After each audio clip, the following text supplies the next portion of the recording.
내 친구 건드린 순간 너희 끝났어. 다현은 비어있는 유정의 방 앞에서 굳어 있습니다. 따뜻하던 전등 불빛이 꺼진 채 아직 식지 않은 컵라면 냄새만 남아 누군가 급히 끌고 간 흔적처럼 스산합니다. 죄책감이 목을 조르듯 올라옵니다.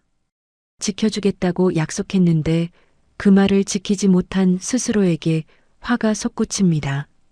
그때 골목 끝 어둠 속에서 묵직한 엔진음과 함께 낯선 실루엣들이 나타납니다. 경상도 사투리로 한껏 비웃으며 마치 모든 걸 알고 있다는 듯 느릿하게 문을 여닫는 손짓. 그리고 그 사이 다연의 눈빛이 번쩍입니다. 아무 말 없이 주먹을 한번 쥐고 펴는 순간 공기가 달라집니다. 이들이 누군지, 왜 유정을 데려갔는지 아직 아무것도 밝혀지지 않았습니다. 하지만 곧 터질 폭풍의 중심이 다연이라는 사실만은 분명합니다. 아직 드러나지 않은 과거와 비밀, 그리고 끊어진 인연의 실마리가 곧 폭발합니다. 이 이야기가 궁금하시면 구독과 좋아요, 댓글로 함께 해주시면 감사하겠습니다. 부산 남포동의 이른 아침은 언제나 똑같은 풍경으로 시작됩니다. 골목길을 따라 흐르는 해풍, 멀리서 들려오는 항구의 백고동 소리, 그리고 천천히 깨어나는 도시의 숨소리. 다연은 매일 아침 6시에 눈을 뜹니다. 군대에서 몸에 밴 습관이죠. 침대에서 일어나 간단히 세수를 하고 도장으로 향하는 발걸음은 규칙적이면서도 어딘가 무겁습니다. 합기도장 문을 열고 들어서면 가장 먼저 보이는 건 벽에 걸린 액자 속 사진입니다. 707 특임대 시절 동료들과 함께 찍은 단체 사진. 그 시절 다연의 얼굴엔 지금과는 다른 날카로움이 있었습니다. 임무를 완수하겠다는 의지, 그리고 언제든 전투에 나설 준비가 된 긴장감. 하지만 지금 다연의 얼굴은 그때와 많이 달라졌습니다. 부드러워졌다고 할까요? 아니, 어쩌면 그냥 지쳐버린 걸지도 모릅니다. 도장 안은 언제나 정리정돈이 완벽하게 되어 있습니다. 매트는 깔끔하게 펼쳐져 있고 벽면의 거울엔 먼지 하나 없습니다. 다연은 작은 라디오를 켭니다. 구형 라디오에서 흘러나오는 90년대 발라드는 이 공간을 더욱 고요하게 만듭니다. 김광석의 목소리가 스며들면 다연은 천천히 스트레칭을 시작합니다. 몸을 풀면서도 마음 한구석은 여전히 어딘가에 머물러 있습니다. 과거의 어느 작전, 혹은 끝내 구하지 못한 누군가의 얼굴. 오전 9시쯤 되면 도장의 제자들이 하나둘 모여듭니다. 대부분은 동네 아이들이거나 건강을 챙기려는 중년 어른들입니다. 다연은 그들을 가르치며 하루를 보냅니다. 호신술 기본 자세, 낙법, 그리고 상대를 제압하는 법. 하지만 다연은 절대 과하게 가르치지 않습니다. 이건 싸움을 위한 게 아니라 자신을 지키기 위한 것이니까요. 수업이 끝나고 제자들이 떠나면 도장은 다시 고요해집니다. 그 고요함 속에서 다연은 가끔 멍하니 천장을 바라봅니다. 이게 평화로운 일상인가 하고 스스로에게 물어보지만 답은 나오지 않습니다. 점심 무렵이면 유정이 찾아옵니다. 늘 그렇듯 손에는 비닐봉지 하나를 들고 그 안에는 김밥이나 떡볶이가 담겨 있습니다. 유정은 시장 입구에서 작은 분식집을 운영하고 있습니다. 혼자서 가게를 꾸려가는 게 쉽지 않겠지만 유정은 언제나 씩씩하게 웃으며 살아갑니다. 다연에게 유정은 가족이나 다름없습니다. 피 한 방울 섞이지 않았지만 어쩌면 진짜 가족보다 더 가까운 사이일지도 모릅니다. 오늘도 수고했어. 밥은 먹었어?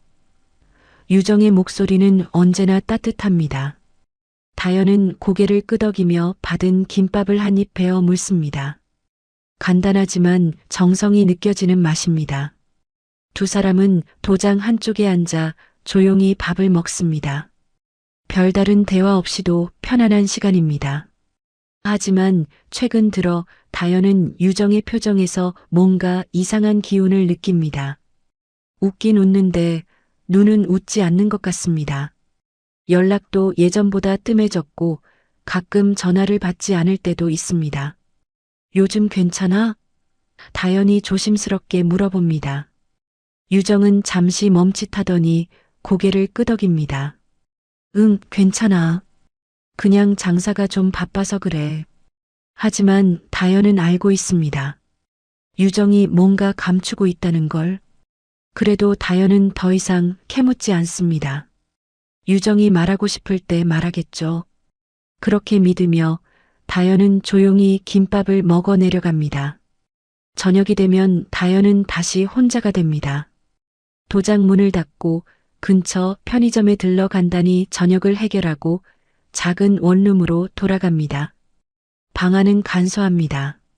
침대 하나, 작은 책상 하나, 그리고 벽에 걸린 달력. 달력에는 특별한 일정도 표시되어 있지 않습니다. 그저 날짜만 지나가고 있을 뿐입니다. 다현은 침대에 누워 천장을 바라봅니다. 이 평화가 얼마나 갈까 하는 생각이 문득 스칩니다. 아니, 어쩌면 이건 진짜 평화가 아니라 그냥 잠깐 멈춰선 것일지도 모릅니다. 밤이 깊어갈수록 다현의 머릿속엔 과거의 기억들이 하나둘 떠오릅니다. 작전 중에 만난 사람들, 구하지 못한 사람들, 그리고 자신이 저질렀던 실수들. 다현은 눈을 감고 깊게 숨을 들이쉽니다. 이제 그런 일은 없을 거라고, 평범하게 살면 된다고 스스로를 다독입니다. 하지만 마음 한구석에선 알고 있습니다. 자신은 아직 완전히 그 세계에서 벗어나지 못했다는 걸, 그리고 언젠가 다시 그 세계로 돌아가야 할지도 모른다는 걸. 다음 날 아침도 똑같이 시작됩니다. 6시에 일어나고 도장으로 가고 라디오를 켜고 제자들을 가르치고 유정과 밥을 먹고 저녁에 혼자 돌아옵니다. 반복되는 일상. 평화롭지만 어딘가 불안한 일상. 다현은 이 일상이 계속되길 바라면서도 동시에 무언가 터지기를 기다리고 있는 것 같습니다. 그리고 그 무언가는 곧 찾아올 것입니다. 생각보다 훨씬 빨리, 훨씬 잔인하게. 그날 밤은 유난히 고요했습니다. 다현은 도장 정리를 마치고 집으로 돌아가는 길이었습니다. 평소라면 유정에게 전화 한 통쯤 했을 텐데 오늘은 왠지 그러고 싶지 않았습니다. 아니, 정확히는 유정이 피곤할 것 같아서 그냥 넘어가기로 했습니다. 하지만 집에 도착해서도 마음 한구석이 불편했습니다. 뭔가 찝찝한 기분이 가시지 않았습니다. 휴대폰을 들고 한참을 망설이다가 결국 다현은 유정에게 문자를 보냈습니다. 오늘 수고했어. 내일 봐. 간단한 메시지였지만 보내고 나니 조금은 마음이 편해졌습니다. 하지만 유정에게서 답장은 오지 않았습니다. 평소 같으면 바로 답장이 왔을 텐데 오늘은 조용했습니다. 다현은 그냥 피곤해서 잠든 거라고 생각하며 눈을 감았습니다. 다음 날 아침 다현은 여느 때처럼 도장으로 향했습니다. 하지만 점심 무렵이 되어도 유정은 나타나지 않았습니다. 이상했습니다. 유정은 한 번도 약속을 어긴 적이 없었습니다. 바쁠 때도 아플 때도 항상 연락을 했습니다. 다현은 휴대폰을 꺼내 유정에게 전화를 걸었습니다. 신호음이 길게 울렸지만 받지 않았습니다. 한 번, 두 번, 세 번. 아무리 전화를 걸어도 유정은 받지 않았습니다. 불안감이 밀려왔습니다. 다현은 더 이상 기다릴 수 없었습니다. 도장 문을 잠그고 곧바로 유정의 분식집으로 달려갔습니다. 시장 입구에서 골목길을 따라 들어가면 보이는 작은 가게. 평소라면 이 시간쯤 손님들로 북적였을 텐데 오늘은 이상하게 조용했습니다. 가게 앞에 도착한 다현은 그 순간 심장이 멎는 듯한 느낌을 받았습니다. 분식집 불이 꺼져 있었습니다. 문은 반쯤 열려 있었고 안쪽은 어둠에 잠겨 있었습니다. 다현은 조심스럽게 문을 밀고 들어갔습니다. 유정아? 목소리가 떨렸습니다. 하지만 대답은 없었습니다. 안으로 들어서자 눈앞에 펼쳐진 광경에 다현은 숨이 막혔습니다. 의자들은 뒤엉켜 있었고 테이블 위의 물건들은 바닥에 널브러져 있었습니다. 그리고 바닥에는 유정의 휴대폰이 떨어져 있었습니다. 화면은 깨져 있었고 배터리는 빠져 있었습니다. 다현은 무릎을 꿇고 휴대폰을 집어들었습니다. 손이 떨렸습니다. 주변을 둘러보니 더 끔찍한 것이 눈에 들어왔습니다. 유정이 항상 차고 다니던 팔찌, 가느다란 은빛줄에 작은 구슬이 달린 그 팔찌가 끊어진 채 바닥에 떨어져 있었습니다. 유정은 그 팔찌를 절대 벗지 않았습니다. 어린 시절 돌아가신 어머니가 마지막으로 선물한 유일한 물건이었으니까요. 그런 팔찌가 이렇게 끊어져 있다는 건 유정이 저항했다는 뜻이었습니다. 다현의 머릿속이 하얗게 변했습니다. 누가 유정을 데려간 거야? 목소리는 나왔지만 제대로 된 문장이 아니었습니다. 다현은 천천히 일어나 가게 안을 살폈습니다. 주방 쪽으로 가보니 칼이 하나 바닥에 떨어져 있었습니다. 유정이 저항하려고 들었던 것 같았습니다. 하지만 상대가 여러 명이었다면 유정 혼자서는 어쩔 수 없었을 겁니다. 다현은 곧바로 밖으로 나가 주변을 살폈습니다. 골목길 입구 쪽에 CCTV가 설치되어 있다는 걸 기억했습니다. 다현은 근처 가게 주인에게 달려가 상황을 설명하고 CCTV 영상을 확인해 달라고 부탁했습니다. 가게 주인은 놀란 표정으로 고개를 끄덕이며 영상을 돌려보았습니다. 그리고 그 화면 속에서 다현은 믿을 수 없는 장면을 목격했습니다. 어젯밤 10시쯤 검은색 승합차 한 대가 골목 입구에 멈춰 섰습니다. 차에서 내린 남자 3명. 모두 덩치가 크고 얼굴은 마스크로 가려져 있었습니다. 하지만 그들의 움직임은 전문적이었습니다. 서로 신호를 주고받으며 분식집 안으로 들어갔습니다. 그리고 얼마 지나지 않아 유정이 질질 끌려 나왔습니다. 유정은 입이 막혀 있었고 손은 뒤로 묶여 있었습니다. 필사적으로 저항하려 했지만 남자들은 거칠게 유정을 차 안으로 밀어 넣었습니다. 차량 번호판은 불법 가리개로 가려져 있었고 차는 곧바로 골목을 빠져나갔습니다. 다현은 화면을 멍하니 바라봤습니다. 손끝이 차갑게 식어갔습니다. 이건 단순한 실종이 아니었습니다. 계획적인 납치였습니다. 그것도 전문적인 조직의 솜씨였습니다. 다현은 군 복무 시절 인신매매 조직을 수사하는 작전에 참여한 적이 있었습니다. 그때 봤던 패턴과 지금 영상 속 장면이 너무나 비슷했습니다. 복수의 인원, 빠른 실행, 그리고 증거 인멸을 위한 철저한 준비. 다현은 주먹을 꽉 쥐었습니다. 경찰에 신고해야 한다는 생각도 들었지만 동시에 다른 생각도 들었습니다. 경찰이 움직이기 시작하면 시간이 걸립니다. 신고 접수, 조사, 수색영장 발부. 그 모든 과정을 거치는 동안 유정은 어딘가로 팔려갈 수도 있습니다. 아니, 이미 늦을 수도 있습니다. 다현은 결심했습니다. 내가 먼저 찾는다. 경찰보다 빠르게. 다현은 가게를 나와 곧바로 부산항 쪽으로 향했습니다. 만약 인신매매 조직이라면 부산항 근처 뒷골목에 거점을 두고 있을 가능성이 높았습니다. 다현은 예전에 협력했던 정보 브로커가 떠올랐습니다. 태진, 여군 UDT 출신으로 전역 후에는 건달로 위장해 살면서 음지의 정보를 다루는 인물이었습니다. 다현은 태진을 찾아가야 했습니다. 그녀만이 이 상황에서 도움을 줄 수 있을 것 같았습니다. 밤이 되자 다현은 부산항 근처 낡은 선술집 앞에 섰습니다. 이곳이 태진이 자주 드나드는 곳이라는 걸 알고 있었습니다. 다현은 깊게 숨을 들이쉬고 문을 열었습니다. 술 냄새와 담배 연기가 뒤섞인 공기가 코를 찔렀습니다. 안쪽 구석 자리에 태진이 앉아 있었습니다. 짧은 머리에 날카로운 눈빛. 태진은 다현을 보자마자 미간을 찌푸렸습니다. 너 왜 여기 왔어? 태진의 목소리는 낮고 차갑습니다. 다현은 태진 앞에 앉으며 말했습니다.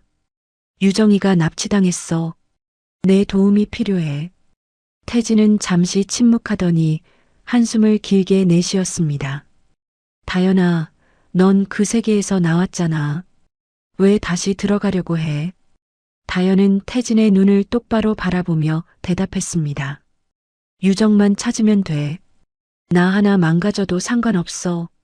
태진은 다현을 한참 바라보다가 결국 고개를 끄덕였습니다. 그리고 주머니에서 작은 USB 하나를 꺼내 테이블 위에 올려놓았습니다. 최근 경상도 쪽 조폭들이 부산을 장악하려고 움직이고 있어. 인신매매까지 손댔다는 소문이 있어. 내 친구. 아마 그쪽일 거야. 다현은 USB를 집어들었습니다. 손에 쥔 그 작은 물건이 유정을 찾을 유일한 단서였습니다. 다현은 태진에게 고개를 숙이고 선술집을 나섰습니다. 밤바람이 차갑게 스쳤습니다. 다현은 USB를 주머니에 넣고 천천히 걸음을 옮겼습니다. 이제 평화로운 일상은 끝났습니다. 다현은 다시 과거의 자신으로 돌아가야 했습니다. 인간병기로. 다현은 집으로 돌아와 낡은 노트북을 켰습니다. 태진이 건넨 USB를 꽂자 화면에 여러 개의 파일이 떴습니다. 지도, 사진, 그리고 동선 기록. 다현은 하나하나 파일을 열어보며 정보를 정리하기 시작했습니다. 군 복무 시절 배웠던 정보 분석 능력이 다시 깨어났습니다. 패턴을 찾고 연결고리를 파악하고 가능성을 추론하는 일. 다현의 눈빛이 점점 날카로워졌습니다. 첫 번째 파일은 최근 한 달간 부산 일대에서 실종된 여성들의 명단이었습니다. 모두 20에서 30 사이 혼자 사는 여성들이었습니다. 경찰에 신고는 되었지만 대부분 가출로 처리되거나 수사가 지지부진한 상태였습니다. 다현은 그 명단을 보며 이를 악물었습니다. 이들은 단순히 사라진 게 아니었습니다. 누군가에 의해 계획적으로 끌려간 겁니다. 두 번째 파일은 조직의 동선 기록이었습니다. 검은색 승합차 여러 대가 부산 곳곳을 돌아다닌 흔적이 찍혀 있었습니다. CCTV에 잡힌 차량 번호는 모두 달랐지만 차종과 색상은 동일했습니다. 다현은 지도 위에 빨간 점을 찍어가며 동선을 추적했습니다. 패턴이 보이기 시작했습니다. 차량들은 주로 밤 10시에서 새벽 2시 사이에 움직였고 사람이 많지 않은 골목길을 이용했습니다. 그리고 최종 목적지는 항상 부산 외곽 지역이었습니다. 세 번째 파일은 조직의 근거지로 추정되는 장소들의 사진이었습니다. 폐창고, 빈 공장, 재건축 예정 건물들, 모두 사람의 눈길이 닿지 않는 곳들이었습니다. 다현은 그 중에서도 가장 의심스러운 곳을 골랐습니다. 부산 서쪽 외곽에 있는 폐창고. 최근 한 달 동안 승합차가 가장 자주 드나든 곳이었습니다. 다현은 그곳의 위치를 머릿속에 각인시켰습니다. 다음 날 새벽 다현은 검은색 후드를 입고 폐창고로 향했습니다. 도시의 불빛이 점점 멀어지고 어둠만이 짙어졌습니다. 창고는 항구에서 조금 떨어진 산업단지 안쪽에 있었습니다. 주변은 텅 비어 있었고 가로등도 몇 개 없어서 어둠이 더욱 깊었습니다. 다현은 창고 근처 숲을 속에 몸을 숨기고 주변을 살폈습니다. 창고 입구에는 남자 2명이 담배를 피우며 서 있었습니다. 경비를 서는 듯 했습니다. 다현은 숨을 죽이고 기다렸습니다. 1시간쯤 지나자 경비 중 한 명이 화장실에 가겠다며 자리를 비웠습니다. 기회였습니다. 다현은 조용히 수풀에서 빠져나와 창고 뒤편으로 돌아갔습니다. 창고 벽면에는 환기구가 있었습니다. 다현은 환기구를 조심스럽게 열고 안으로 들어갔습니다. 좁은 통로를 지나자 창고 내부가 보였습니다. 안쪽은 어두웠지만 희미한 불빛이 새어나오고 있었습니다. 다현은 천천히 발걸음을 옮겼습니다. 군화가 아닌 운동화를 신었기에 발소리는 거의 나지 않았습니다. 창고 안쪽으로 들어가자 목소리가 들렸습니다. 남자들의 거친 경상도 사투리였습니다. 이번 주에 몇 명 더 보내야 되는데 아직 숫자가 안 맞는다 아이가. 걱정 마라. 이미 다음 타깃 정해놨으니까. 다현의 심장이 빠르게 뛰었습니다. 숨을 고르고 천천히 소리가 나는 쪽으로 다가갔습니다. 컨테이너 박스 뒤에 몸을 숨기고 안쪽을 살펴보니 남자 4명이 테이블에 앉아 술을 마시고 있었습니다. 그 옆에는 철문이 하나 보였습니다. 자물쇠가 채워져 있었고 안쪽에서 희미한 신음소리가 들렸습니다. 다현은 재빠르게 움직였습니다. 군 시절 배운 제압술을 떠올리며 가장 가까이 있던 남자의 뒤로 다가갔습니다. 순식간에 목을 조르며 제압했습니다. 남자는 소리도 지르지 못하고 쓰러졌습니다.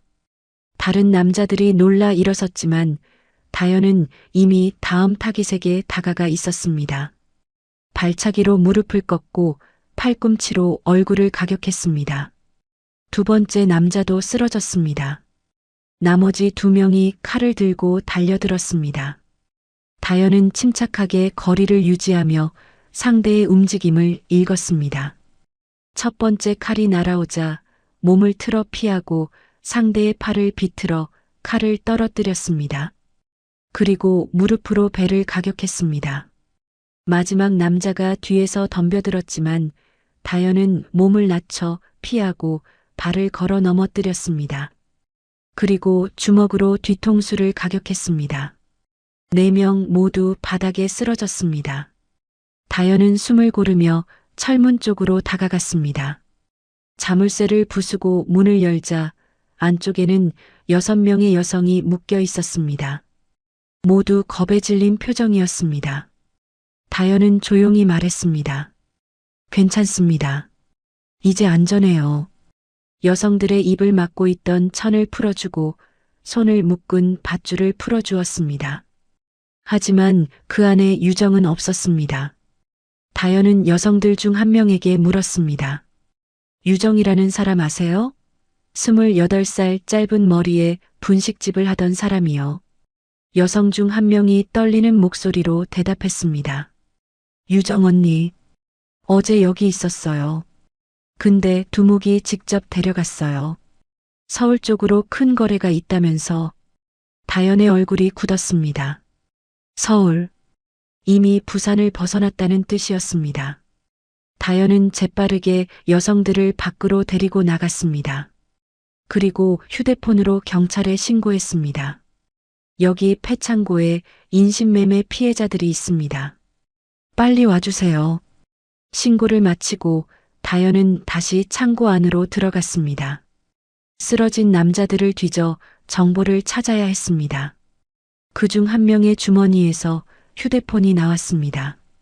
다현은 휴대폰을 켜고 최근 통화 기록을 확인했습니다. 가장 최근 통화는 어제 밤이었습니다. 서울 지역 번호였습니다. 다현은 그 번호를 사진으로 찍어두었습니다. 그리고 문자 메시지를 확인했습니다. 내일 서울 도착. 물건 확인 후 입금. 물건. 유정을 물건 취급하는 그 말에 다현은 분노가 치밀어 올랐습니다. 멀리서 사이렌 소리가 들려왔습니다. 경찰이 오고 있었습니다. 다현은 재빨리 창고를 빠져나갔습니다.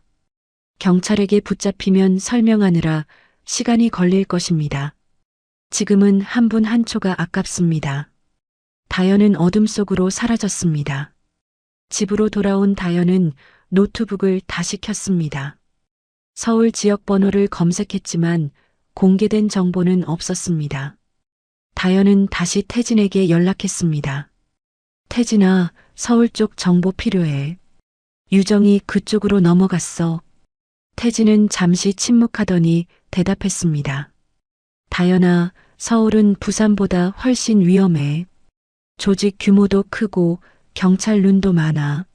신중하게 움직여야 해. 다현은 알고 있었습니다. 하지만 멈출 수 없었습니다. 유정을 찾기 전까지는. 다현은 태진에게 서울 쪽 정보를 부탁하고 전화를 끊었습니다. 그리고 창문 밖을 바라보았습니다. 동이 트기 시작했습니다. 새로운 하루가 시작되고 있었지만 다현에게는 끝없는 밤이 계속되고 있었습니다. 이틀 후 다현은 서울행 기차에 몸을 실었습니다. 태진이 보내준 정보에는 서울 외곽에 있는 폐공장 위치가 적혀 있었습니다. 조직의 중간 거점으로 추정되는 곳이었습니다. 유정이 그곳을 거쳐 다른 곳으로 옮겨졌을 가능성이 높았습니다. 다현은 창밖을 바라보며 생각에 잠겼습니다. 부산을 떠나는 게 언제 이후인지 기억조차 나지 않았습니다. 저녁 후 처음 떠나는 먼 길이었습니다. 서울역에 도착한 다현은 곧바로 지하철을 타고 외곽으로 향했습니다. 도시의 풍경이 점점 흐려지고 공장지대가 나타나기 시작했습니다. 다현은 지도를 보며 목적지를 확인했습니다. 폐공장은 낡은 산업단지 깊숙한 곳에 있었습니다. 주변에는 사람이 거의 없었고 녹슨 철문과 깨진 유리창만이 세월의 흔적을 말해주고 있었습니다. 해가 지기 시작하자 다현은 폐공장 근처에 도착했습니다.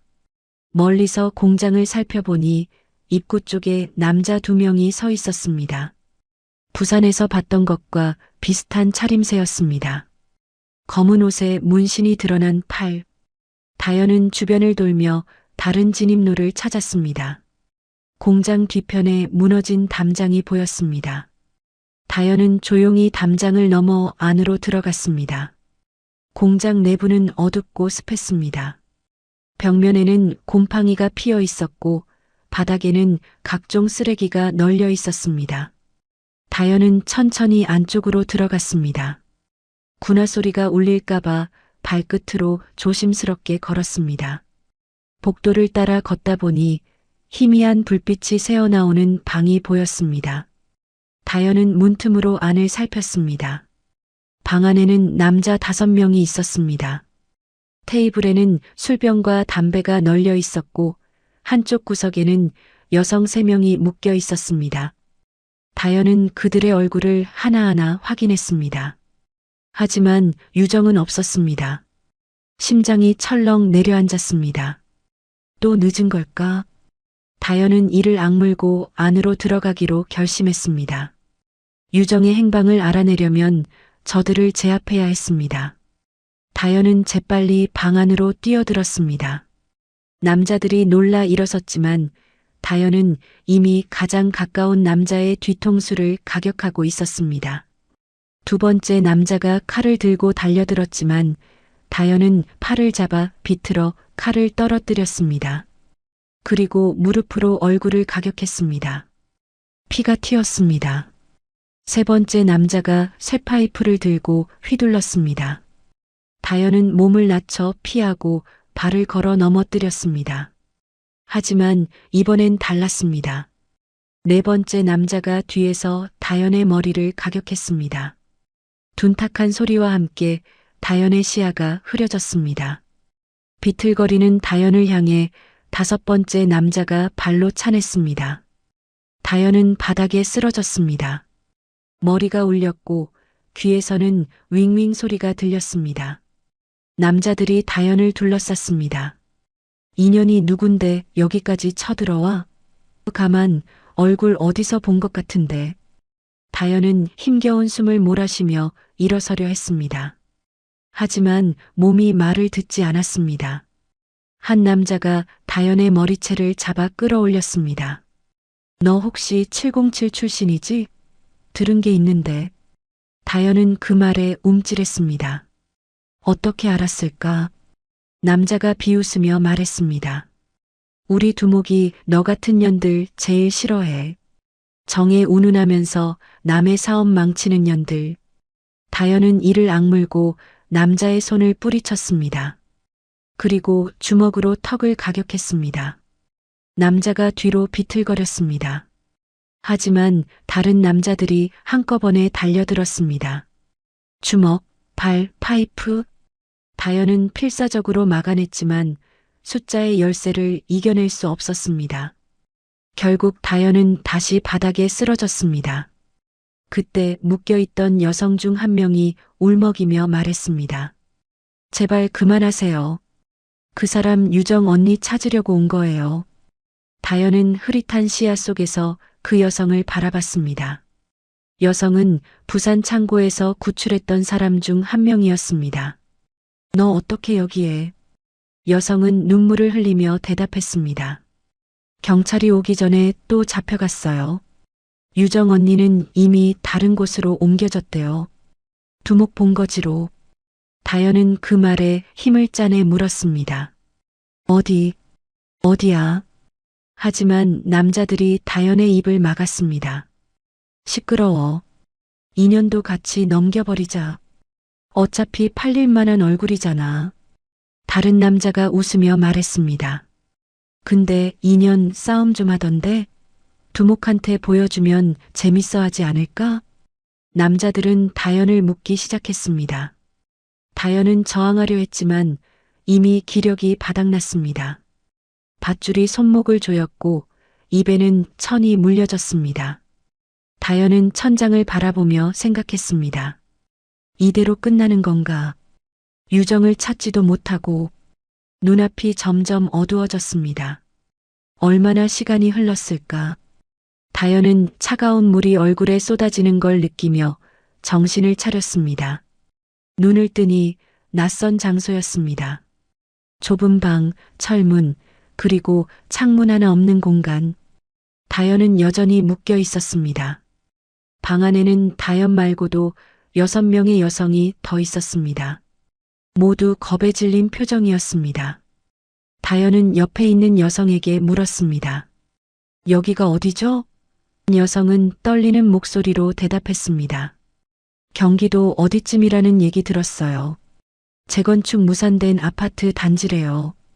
여기가 두목 본거지라고. 다현의 심장이 뛰기 시작했습니다. 두목 본거지. 그렇다면 유정도 여기 있을지 모릅니다. 다현은 주변을 살폈습니다.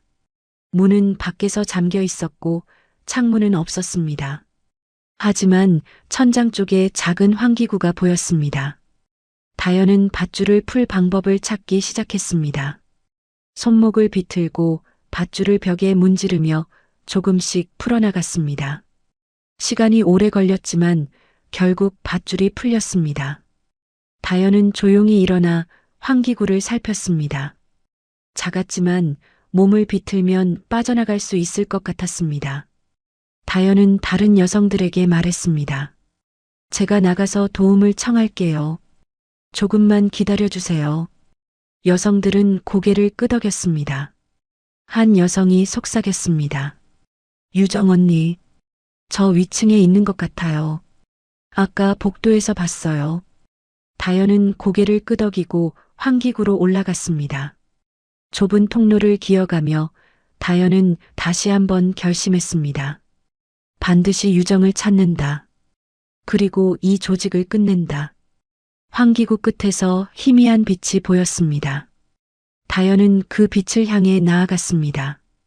환기구를 빠져나온 다현은 좁은 복도에 조용히 착지했습니다. 주변은 고요했지만 멀리서 남자들의 목소리가 들렸습니다. 다현은 벽을 따라 천천히 걸으며 위층으로 향하는 계단을 찾았습니다. 이곳은 정말 재건축이 무산된 아파트 단지였습니다. 벽지는 찢어져 있었고 바닥에는 부서진 타일이 널려 있었습니다. 전기는 들어오지 않았고 간이 발전기로 몇 개의 전구만 켜져 있었습니다. 계단을 올라가는 동안 다현은 귀를 세웠습니다. 위층에서 여자의 울음소리가 들렸습니다. 심장이 빠르게 뛰었습니다. 유정일까? 다현은 계단을 더 빨리 올랐습니다. 3층에 도착하자 복도 끝에 불이 켜진 방이 보였습니다. 문이 반쯤 열려 있었고 안에서 남자의 목소리가 들렸습니다. 가만히 있어. 저항하면 더 아프다. 다현은 문 앞까지 다가가 안을 살폈습니다. 방 안에는 남자 3명이 있었습니다. 그리고 구석에 묶여있는 여자 1명. 짧은 머리, 작은 체구. 유정이었습니다. 다현의 숨이 멎었습니다. 유정은 얼굴이 상처투성이었고 옷은 찢어져 있었습니다. 하지만 눈빛만은 여전히 살아 있었습니다. 유정은 남자들을 노려보며 이를 악물고 있었습니다. 다현은 분노가 치밀어 올랐습니다. 하지만 이성을 잃어서는 안 됐습니다. 남자가 3명이었고 그들은 무기를 들고 있었습니다. 신중하게 움직여야 했습니다. 다현은 복도를 둘러보며 무언가 사용할 만한 것을 찾았습니다. 벽에 기대어 있는 쇠파이프가 보였습니다. 다현은 조용히 파이프를 집어들었습니다. 그때 남자 중 1명이 문 밖으로 나왔습니다. 담배를 피우러 나온 듯 했습니다. 다현은 재빨리 그의 뒤로 다가가 파이프로 뒤통수를 내려쳤습니다. 둔탁한 소리와 함께 남자가 쓰러졌습니다. 방 안의 남자들이 소리를 듣고 밖을 보았습니다. 야, 무슨 소리야? 한 남자가 문으로 다가왔습니다. 다현은 문 옆에 몸을 숨기고 기다렸습니다. 문이 열리고 남자가 고개를 내밀었습니다. 다현은 파이프를 휘둘렀습니다. 남자의 턱을 강하게 가격했습니다. 남자가 비틀거리며 뒤로 물러났습니다. 다현은 방 안으로 뛰어들었습니다. 마지막 남자가 칼을 들고 달려들었습니다. 다현은 파이프로 칼을 쳐내고 남자의 무릎을 걷어찼습니다. 남자가 무릎을 꿇자 다현은 파이프로 옆구리를 내리쳤습니다. 남자가 고통스러운 신음과 함께 바닥에 쓰러졌습니다. 다현은 숨을 몰아쉬며 유정에게 달려갔습니다. 유정아, 나야. 다현이야. 유정은 다현을 보자 눈물을 흘렸습니다. 다현아. 목소리는 갈라져 있었지만 살아 있었습니다. 다현은 재빨리 유정을 묶고 있던 밧줄을 풀었습니다. 괜찮아. 이제 괜찮아. 내가 데리고 나갈게. 유정은 다현의 품에 안겨 울기 시작했습니다. 하지만 안심하기엔 이르렀습니다. 복도에서 발소리가 들렸습니다. 여러 명이었습니다. 다현은 유정을 일으켜 세웠습니다. 유정아, 걸을 수 있어? 유정은 고개를 끄덕였습니다. 다현은 유정의 팔을 자신의 어깨에 두르고 창문 쪽으로 향했습니다. 창문은 깨져 있었고 밖으로 비상계단이 보였습니다. 저기 있다. 잡아. 복도에서 남자들이 소리쳤습니다. 다현은 유정을 안고 창문으로 뛰어내렸습니다. 비상계단에 착지하며 발목에 통증이 왔지만 멈출 수 없었습니다. 다현은 유정을 이끌고 계단을 내려갔습니다. 뒤에서 남자들이 쫓아왔습니다. 도망가지 마. 1층에 도착한 다현은 출구를 찾았습니다. 하지만 아파트 단지 입구에는 이미 여러 명의 남자들이 모여 있었습니다. 차량도 2대 보였습니다. 완전히 포위당한 상황이었습니다. 다현은 유정을 데리고 반대쪽으로 달렸습니다. 건물 사이로 빠져나가려 했지만 그쪽에도 남자들이 나타났습니다. 다현은 멈춰 섰습니다. 숨이 가빠졌고 온몸에서 땀이 흘렀습니다. 유정은 다현의 옷을 꽉 잡고 있었습니다. 다현아, 미안해. 다현은 고개를 저었습니다. 아니야. 내 잘못이 아니야. 다현은 주변을 둘러보며 탈출구를 찾았지만 보이지 않았습니다. 남자들이 점점 좁혀왔습니다. 10여 명은 되어 보였습니다. 그때 한 남자가 무리를 헤치고 앞으로 나왔습니다. 나이는 50대쯤 되어 보였고 얼굴에는 깊은 흉터가 있었습니다. 두목이었습니다. 두목은 다연을 보며 비웃었습니다. 707 출신이라며? 소문은 들었다. 인간병기라고 불렸다지? 다연은 대답하지 않았습니다. 두목은 천천히 다가오며 말을 이었습니다. 내 과거 다 알고 있다.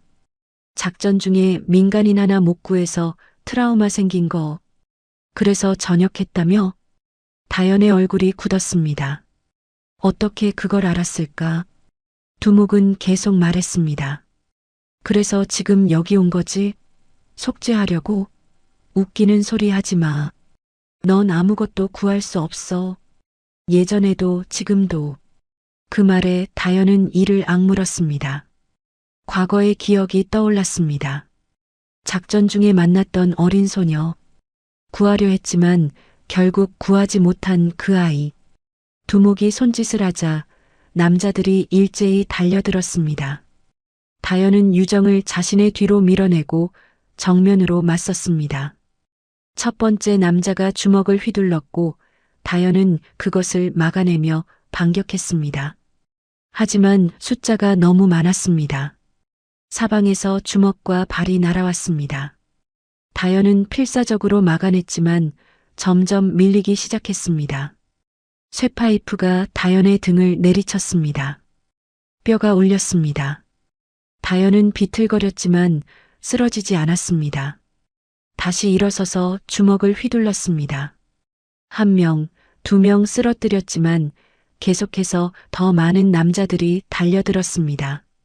칼이 다연의 팔을 스쳤습니다. 피가 흘렀습니다. 다연은 이를 악물고 계속 싸웠습니다. 다연아, 그만해. 유정이 울며 소리쳤습니다. 하지만 다연은 멈출 수 없었습니다. 멈추면 끝이었습니다. 다연은 마지막 힘을 짜내 남자들을 밀어냈습니다. 하지만 그 순간 뒤에서 날아온 철근이 다연의 머리를 스쳤습니다.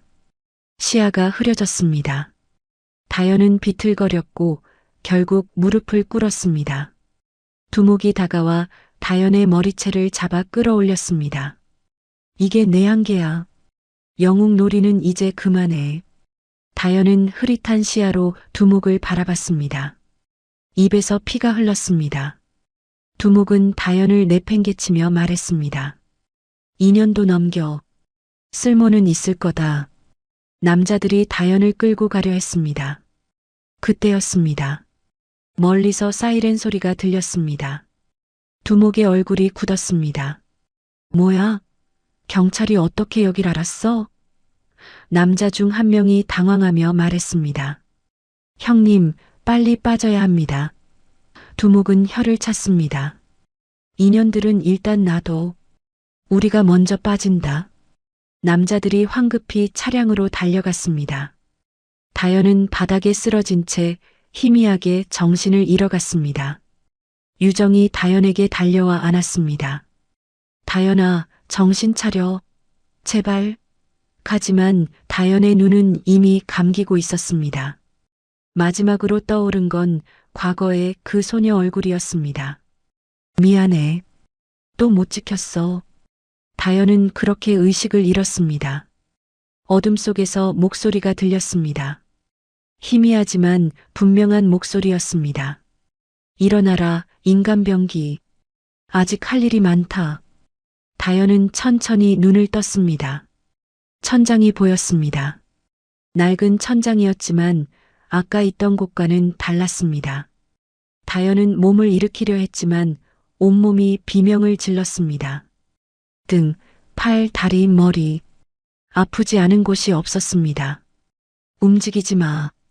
아직 회복 안 됐어. 옆에서 목소리가 들렸습니다. 고개를 돌리니 태진이 있었습니다. 다연은 놀라 물었습니다. 태진, 너 왜 여기? 태진은 한숨을 쉬며 대답했습니다. 경찰에 신고한 게 나야. 내가 서울로 간다길래 불안해서 뒤쫓아왔어. 도착했을 땐 이미 내가 쓰러져 있더라.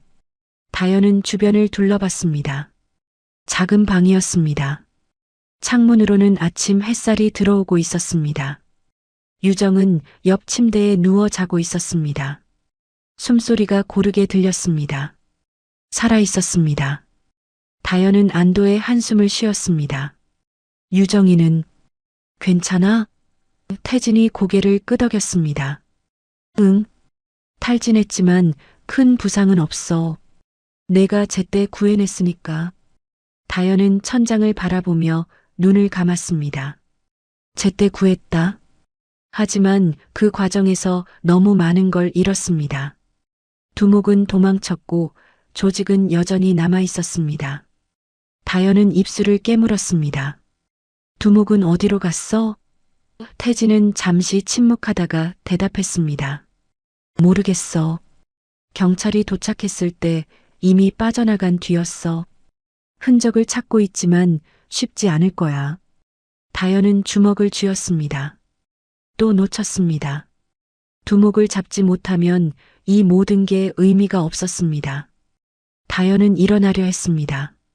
나 일어나야 돼. 두목을 찾아야. 하지만 태진이 다현을 눌렀습니다. 지금 내 상태로는 무리야. 좀 더 쉬어. 다현은 태진의 손을 뿌리치려 했지만 힘이 없었습니다. 결국 다시 침대에 누웠습니다. 태진은 의자에 앉으며 말했습니다. 다현아, 너한테 할 말이 있어. 다현은 태진을 바라봤습니다. 태진의 표정은 무거웠습니다. 사실 나도 조직이랑 연결돼 있었어. 다현의 눈이 커졌습니다. 뭐? 태진은 고개를 숙였습니다. 미안해. 나도 살려고 한 거야. 조직이 내 가족을 위협했어. 내 동생이랑 조카를. 그래서 어쩔 수 없이 정보를 넘겼어. 다현은 배신감에 숨이 막혔습니다. 그럼 내가 움직이는 거 다 알고 있었다는 거야? 태진은 고개를 끄덕였습니다. 응. 내가 폐공장으로 가는 것도 서울로 가는 것도 다 보고했어. 그래서 조직이 미리 준비할 수 있었던 거야. 다현은 이를 악물었습니다. 그럼 넌 날 팔아넘긴 거잖아. 태진은 눈물을 흘렸습니다. 맞아. 나 쓰레기야. 하지만 다현아, 난 끝까지 널 배신할 수 없었어. 내가 예전에 날 구해준 게 자꾸 떠올라서. 그래서 마지막엔 경찰에 신고했어. 내가 죽는 걸 볼 수 없었어. 다현은 태진을 바라봤습니다. 분노와 슬픔이 뒤섞였습니다. 친구라고 믿었던 사람에게 배신당한 기분. 하지만 동시에 태진도 피해자라는 생각이 들었습니다. 내 가족은 괜찮아? 다현이 물었습니다. 태진은 고개를 저었습니다. 모르겠어. 조직이 날 의심하고 있을 거야. 경찰에 신고한 게 들키면 아마 내 가족도 무사하지 못할 거야.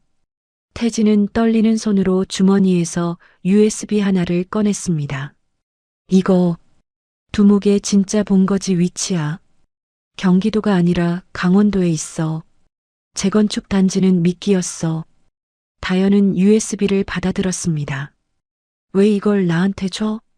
태진은 쓰게 웃으며 대답했습니다. 내가 할 수 있는 마지막 속죄야. 다현아, 넌 할 수 있어. 두목을 잡고 이 더러운 조직을 끝낼 수 있어. 나 같은 쓰레기는 못하지만 넌 할 수 있어. 태진은 자리에서 일어났습니다. 나 이제 가야 해. 조직이 날 찾고 있을 거야. 다현아, 미안해. 그리고 고마워. 태진은 문을 열고 나갔습니다. 다현은 태진의 뒷모습을 바라봤습니다.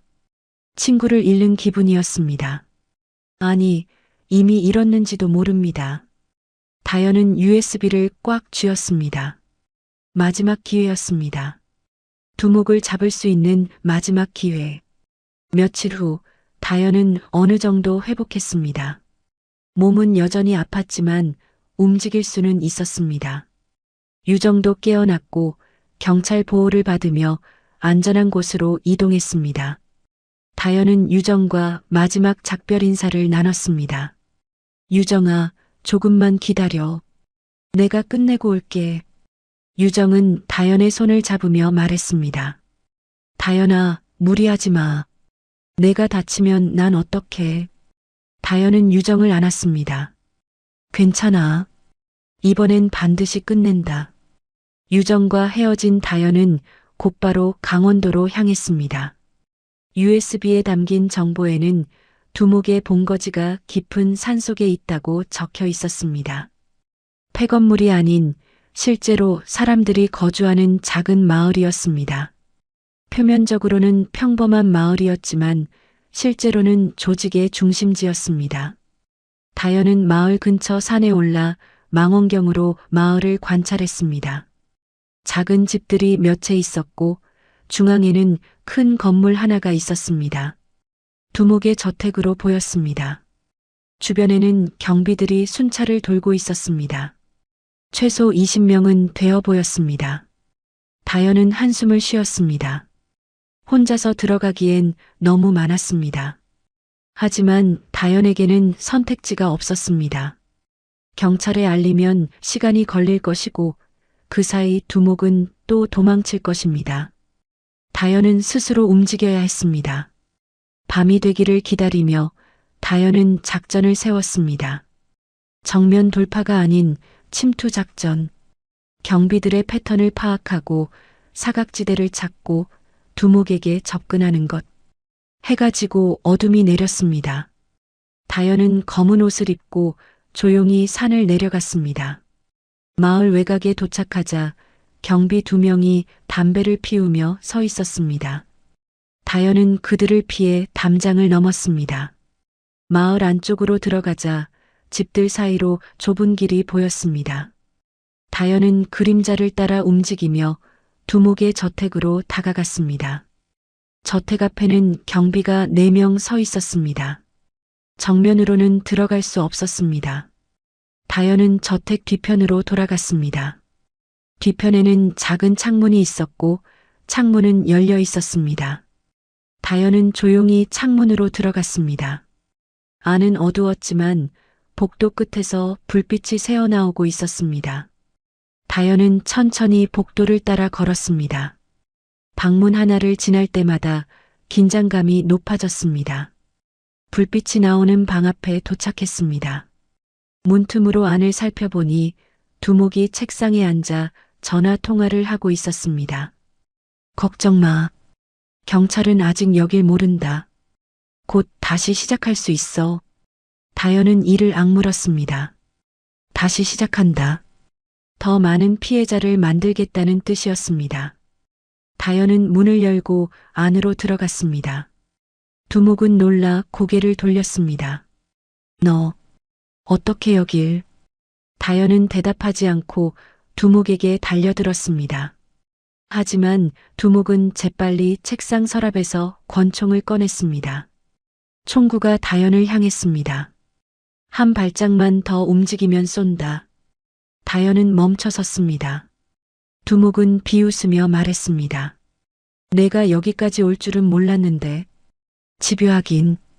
근데 이제 끝이야. 총소리가 울려 퍼질 참이었습니다. 다연의 마지막 싸움이 시작되려 하고 있었습니다.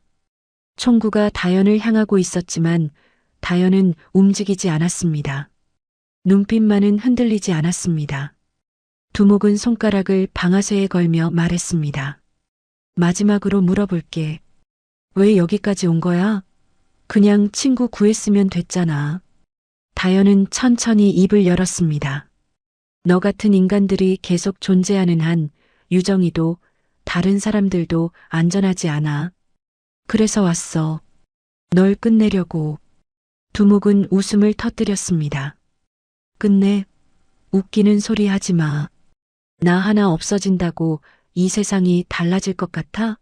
나 같은 인간은 수도 없이 많아. 너 같은 정의로운 인간이 다 처리할 수 있을 것 같아? 다연은 고개를 끄덕였습니다. 모든 걸 처리할 순 없겠지. 하지만 적어도 너 하나는 처리할 수 있어.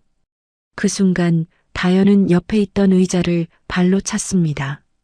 의자가 두목을 향해 날아갔고 두목은 본능적으로 몸을 피했습니다. 총이 빗나가며 천장을 향해 발사되었습니다. 다현은 그 틈을 놓치지 않고 두목에게 달려들었습니다.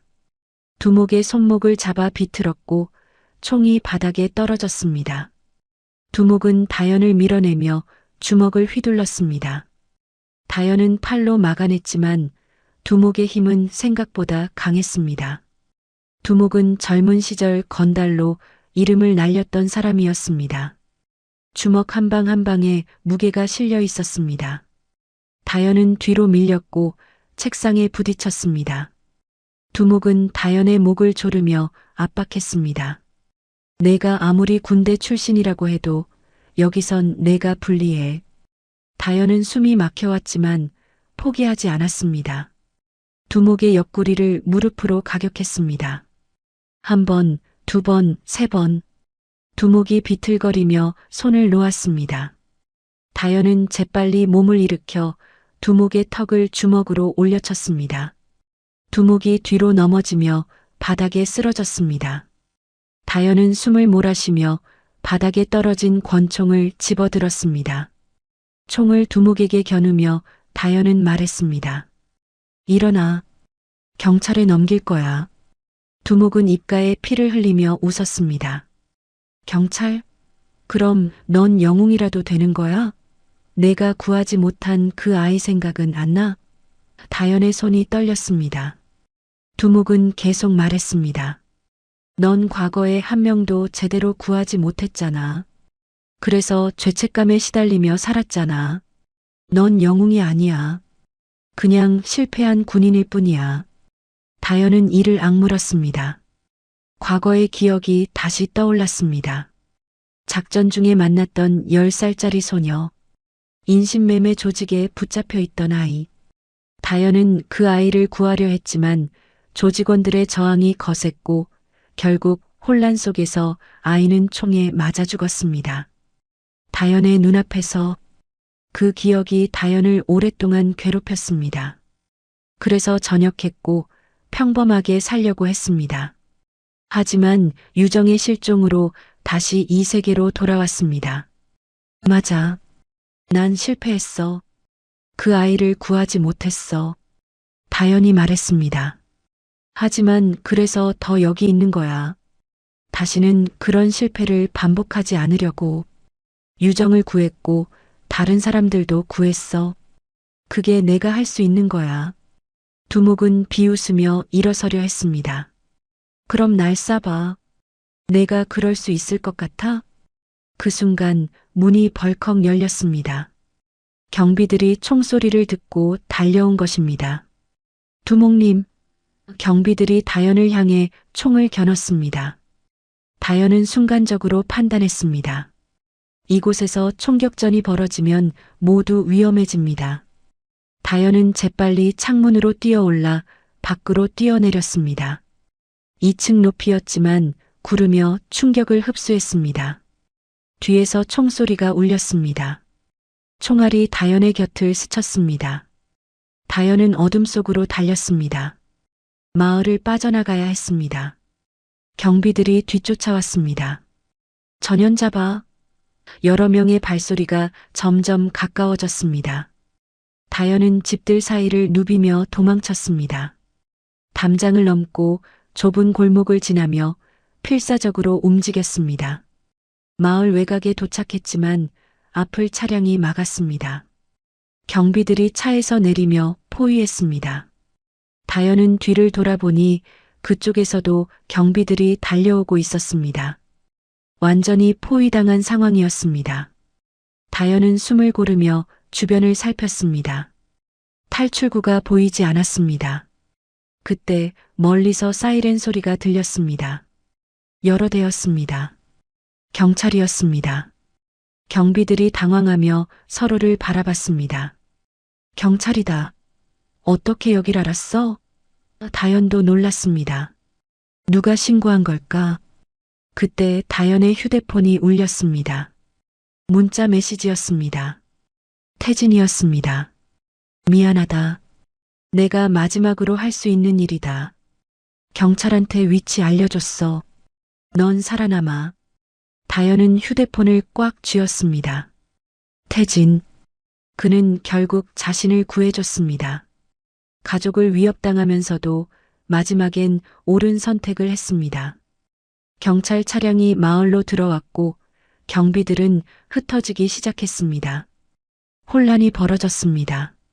다현은 그 틈을 타 다시 저택으로 향했습니다. 두목을 놓칠 수 없었습니다. 저택에 도착하니 두목은 뒷문으로 도망치려 하고 있었습니다. 다현은 달려가 두목의 앞을 막았습니다. 끝이야. 두목은 칼을 들고 다현에게 달려들었습니다. 다현은 칼을 피하며 두목의 팔을 잡아 비틀었습니다. 칼이 떨어지고 다현은 두목을 바닥에 눕혔습니다. 두목은 저항했지만 다현의 제압수를 벗어날 수 없었습니다. 내 과거가 어떻든 난 상관없어. 두목이 말했습니다. 넌 결국 나 같은 인간을 계속 만나게 될 거야. 끝이 없어. 다현은 두목을 바라보며 말했습니다. 그래도 계속할 거야. 한 명씩이라도. 그게 내가 할 수 있는 일이니까. 다현은 두목의 팔을 뒤로 묶었습니다. 경찰들이 도착했고 다현은 두목을 넘겼습니다. 경찰관이 다현에게 물었습니다. 당신은 누구십니까? 다현은 대답했습니다. 그냥 지나가던 사람입니다. 경찰은 의아한 표정을 지었지만 더 이상 묻지 않았습니다. 다현은 조용히 현장을 떠났습니다. 마을을 빠져나온 다현은 산길을 걸으며 하늘을 바라봤습니다. 동이 트고 있었습니다. 긴 밤이 끝나고 있었습니다. 다현은 휴대폰을 꺼내 태진에게 문자를 보냈습니다. 고맙다. 조심해. 하지만 답장은 오지 않았습니다. 다현은 태진이 무사하길 바랐습니다. 폭우가 쏟아지기 시작했습니다. 다현은 비를 맞으며 걸었습니다. 온몸이 젖었지만 신경 쓰지 않았습니다. 끝났습니다. 두목을 잡았고 조직은 무너졌습니다. 유정은 안전했고 다른 피해자들도 구조되었습니다. 다현은 해냈습니다. 비록 혼자는 아니었지만 태진의 도움으로 유정의 믿음으로 다현은 혼자가 아니었습니다. 한 달이 지났습니다. 부산 남포동은 여전히 그대로였습니다. 골목길을 따라 흐르는 해풍, 멀리서 들려오는 백고동 소리, 그리고 천천히 깨어나는 도시의 숨소리. 다현은 다시 합기도장을 열었습니다. 문을 열고 들어서니 낯익은 풍경이 펼쳐졌습니다. 정리정돈된 매트, 깨끗하게 닦인 거울, 그리고 벽에 걸린 707 시절 사진. 다현은 그 사진을 한참 바라봤습니다. 예전엔 그 사진이 무거운 짐처럼 느껴졌습니다. 구하지 못한 사람들, 실패한 작전, 그리고 트라우마. 하지만 이제는 달랐습니다. 그 사진은 다현이 누군가를 지킬 수 있다는 증거였습니다. 완벽하진 않았지만 최선을 다했다는 증거였습니다. 다현은 작게 미소 지었습니다. 라디오를 켰습니다.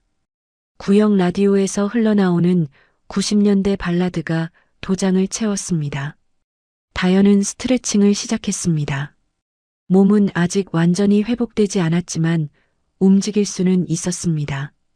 천천히 조심스럽게. 다현은 자신의 몸과 마음이 치유되고 있다는 걸 느낄 수 있었습니다. 오전 9시쯤 제자들이 하나둘 도착하기 시작했습니다. 아이들은 다현을 보자 반가워하며 달려왔습니다. 선생님, 어디 아프셨어요? 한동안 안 보이셨잖아요. 다현은 아이들의 머리를 쓰다듬으며 대답했습니다. 응, 좀 아팠어. 근데 이제 괜찮아. 아이들은 안심한 표정으로 수련을 시작했습니다. 수업을 진행하는 동안 다현은 평화로움을 느꼈습니다. 이게 진짜 평화구나. 위장된 평화가 아니라 진짜 평화. 아이들의 웃음소리, 규칙적인 호흡소리, 그리고 발이 매트를 치는 소리. 다현은 이 소리들이 좋았습니다. 이 소리들 속에서 다현은 자신이 살아있음을 느낄 수 있었습니다. 점심 무렵 도장 문이 열렸습니다. 유정이 들어왔습니다. 손에는 여전히 비닐봉지가 들려 있었고 그 안에는 김밥이 담겨 있었습니다. 유정은 예전보다 얼굴에 생기가 돌았습니다. 치료를 받고 상담도 받으면서 점점 회복하고 있었습니다. 다현아, 밥 먹어. 다현은 고개를 끄덕이며 유정 옆에 앉았습니다. 두 사람은 조용히 김밥을 먹었습니다. 한참 후 유정이 입을 열었습니다. 다현아, 고마워. 날 구해줘서. 다현은 고개를 저었습니다. 아니야. 당연한 거였어. 넌 내 가족이잖아. 유정은 눈물을 글썽이며 웃었습니다. 나도 너한테 가족 같은 사람이야.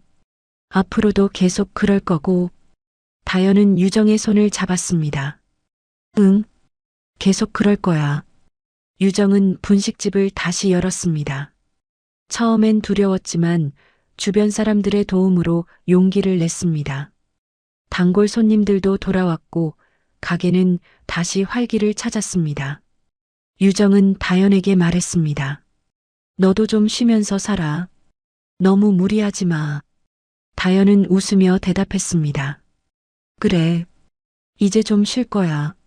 하지만 누군가 도움이 필요하면 또 움직여야지. 유정은 다현을 바라보며 말했습니다. 너는 정말 변하지 않는구나. 그게 너의 장점이야. 다현은 창밖을 바라보며 생각했습니다. 변하지 않는다. 맞는 말일지도 모릅니다. 다현은 여전히 누군가를 지키고 싶어 했고 약한 사람들 편에 서고 싶어 했습니다. 그게 다현이 할 수 있는 일이었고 하고 싶은 일이었습니다. 저녁이 되어 유정과 헤어진 다현은 도장을 정리하고 집으로 돌아갔습니다. 작은 원룸 안에서 다현은 휴대폰을 확인했습니다. 태진에게서 온 메시지가 있었습니다. 잘 지내냐? 나도 무사하다. 가족들도 경찰 보호받고 있어. 다현아, 내 덕분에 나도 새로 시작할 수 있을 것 같아. 고맙다. 다현은 메시지를 읽으며 안도의 한숨을 쉬었습니다. 태진도 무사했습니다. 그것만으로도 충분했습니다. 다현은 답장을 보냈습니다. 잘 됐다. 새로 시작하는 거 응원할게. 힘들면 연락해. 태진에게서 곧바로 답장이 왔습니다. 응. 너도 행복하게 살아. 다현은 휴대폰을 내려놓고 창문을 열었습니다. 밤바람이 시원하게 들어왔습니다. 하늘엔 별이 빛나고 있었습니다. 다현은 별을 바라보며 생각했습니다. 구하지 못했던 그 아이. 이제는 그 아이를 떠나보낼 수 있을 것 같았습니다. 다현은 최선을 다했고 그 아이도 알아줄 거라고 믿었습니다. 며칠 후 다현은 경찰서에서 연락을 받았습니다. 두목과 조직원들이 모두 기소되었다는 소식이었습니다. 피해자들도 모두 구조되어 치료와 상담을 받고 있다고 했습니다. 경찰관은 다현에게 감사 인사를 전했습니다. 당신 덕분에 많은 사람을 구할 수 있었습니다. 정말 감사합니다. 다현은 고개를 저었습니다. 아니에요. 당연한 일했을 뿐입니다. 전화를 끊고 다현은 도장벽에 걸린 사진을 다시 바라봤습니다. 이제 그 사진은 과거의 짐이 아니었습니다. 그건 다현이 걸어온 길이었고 앞으로 걸어갈 길의 이정표였습니다. 다현은 여전히 인간병기였지만 이제는 자신을 용서할 수 있었습니다. 완벽하지 않아도 괜찮다는 걸 알았습니다. 그날 밤 다현은 창문 밖을 바라보다가 낯선 그림자를 발견했습니다. 멀리서 누군가가 자신을 지켜보고 있었습니다. 다현은 긴장했지만 금방 이완했습니다. 두목은 이미 잡혔고 조직은 무너졌습니다. 혹시 남은 조직원일까 싶었지만 그림자는 곧 사라졌습니다. 하지만 다현은 알고 있었습니다. 두목이 마지막으로 남긴 말처럼 아직 밝혀지지 않은 진실이 있을지도 모른다는 것을. 더 큰 조직, 더 깊은 그림자가 존재할지도 모른다는 것을. 하지만 그건 나중 일이었습니다. 지금은 쉬어야 할 때였습니다. 다현은 침대에 누워 눈을 감았습니다. 오랜만에 편안한 잠이 찾아왔습니다. 악몽도 과거의 기억도 찾아오지 않았습니다. 그저 고요한 어둠 속에서 다현은 깊이 잠들었습니다. 유정의 웃는 얼굴, 아이들의 밝은 목소리, 그리고 태진의 감사 인사. 그 모든 것들이 다현을 따뜻하게 감싸주었습니다. 다음 날 아침 다현은 6시에 눈을 떴습니다. 언제나처럼 도장으로 향했습니다. 라디오를 켜고 스트레칭을 하고 제자들을 맞이했습니다. 평범한 하루가 시작되었습니다. 하지만 이제 다현에게 그 평범함은 소중한 것이었습니다. 지키고 싶은 것이었습니다. 점심 무렵 유정이 다시 찾아왔습니다. 이번엔 떡볶이를 들고 왔습니다. 오늘 새 메뉴 만들었어. 맛 좀 봐줘. 다현은 웃으며 받아들었습니다. 고마워. 두 사람은 다시 조용히 밥을 먹었습니다. 아무 말 없이도 편안한 시간이었습니다. 유정이 먼저 입을 열었습니다. 다현아, 너 정말 대단해. 나 같으면 못했을 거야. 다현은 고개를 저었습니다. 아니야. 너도 충분히 강해. 그 상황에서 포기하지 않고 버텼잖아. 유정은 눈물을 글썽이며 웃었습니다. 우리 둘 다 강한 거지 뭐. 다현도 웃었습니다. 그래. 우리 둘 다. 해가 지고 저녁이 찾아왔습니다. 다현은 도장 문을 닫고 밖으로 나왔습니다. 남포동의 저녁거리는 사람들로 붐볐습니다. 장사하는 사람들, 퇴근하는 사람들, 친구들과 저녁을 먹으러 가는 사람들. 평범한 일상이 계속되고 있었습니다. 다현은 그 속을 천천히 걸었습니다. 골목길을 지나다가 다현은 작은 꽃집 앞에 멈춰 섰습니다. 꽃집 주인은 할머니였고 다현을 보자 반갑게 웃으며 말했습니다. 다현이 아니가? 오랜만이네. 꽃 하나 사가라. 다현은 고개를 끄덕이며 꽃 한 송이를 샀습니다. 흰 국화였습니다. 다현은 그 꽃을 들고 다시 걸었습니다. 다현은 바닷가로 향했습니다. 파도 소리가 들렸고 바람이 머리카락을 흔들었습니다. 다현은 바다를 바라보며 꽃을 물에 띄웠습니다. 미안해. 그리고 고마워. 구하지 못했던 그 아이에게 전하는 마지막 인사였습니다. 꽃은 파도를 따라 천천히 멀어져 갔습니다. 다현은 한참 동안 바다를 바라봤습니다. 이제 앞으로 나아갈 시간이었습니다. 과거를 떠나보내고 현재를 살고 미래를 준비하는 시간. 다현은 깊게 숨을 들이마셨습니다. 바람이 상쾌했고 하늘은 맑았습니다. 다현은 미소 지으며 집으로 돌아갔습니다. 그날 밤 다현은 다시 창문 밖을 바라봤습니다. 낯선 그림자는 보이지 않았습니다. 다현은 안심하며 침대에 누웠습니다. 내일도 평범한 하루가 시작될 것입니다. 하지만 누군가 도움이 필요하다면 다현은 다시 움직일 것입니다. 그게 다현이 선택한 삶이었습니다. 인간병기로서가 아니라 누군가의 친구로서, 누군가의 희망으로서. 다현은 눈을 감으며 생각했습니다. 이제 시작이다. 진짜 삶이. 그리고 다현은 준비되어 있었습니다. 어떤 일이 다가와도